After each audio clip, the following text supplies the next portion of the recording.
నకిలీ మద్యం వ్యవహారంపై సీఎం చంద్రబాబు సీరియస్ గా ఉన్నారు. ఈ వ్యవహారంపై సమీక్ష నిర్వహించిన సీఎం ఆరోపణలు ఎదుర్కొంటున్న వారిపై కఠిన చర్యలు తీసుకోవాలని ఆదేశించారు. సీఎం ఆదేశాల మేరకు ఆరోపణలు ఎదుర్కొంటున్న జయచంద్రారెడ్డి, సురేంద్ర నాయుడులను టీడీపీ నుంచి సస్పెండ్ చేస్తున్నట్లు పార్టీ రాష్ట్ర అధ్యక్షుడు పల్లా శ్రీనివాసరావు ప్రకటించారు. సీఎం ఆదేశాల మేరకు ఇద్దరిపై చర్యలు తీసుకున్నట్లు తెలిపారు.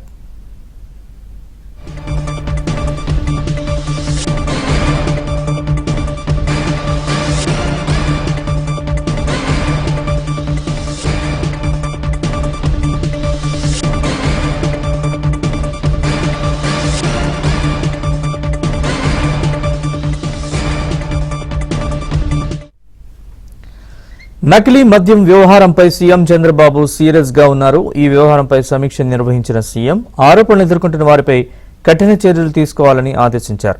సీఎం ఆదేశాల మేరకు ఆరోపణలు ఎదుర్కొంటున్న జయచంద్రారెడ్డి, సురేంద్ర నాయుడులను టీడీపీ నుంచి సస్పెండ్ చేస్తున్నట్లు పార్టీ రాష్ట్ర అధ్యక్షుడు పల్లా శ్రీనివాసరావు ప్రకటించారు. సీఎం ఆదేశాల మేరకు ఇద్దరిపై చర్యలు తీసుకున్నట్లు తెలిపారు.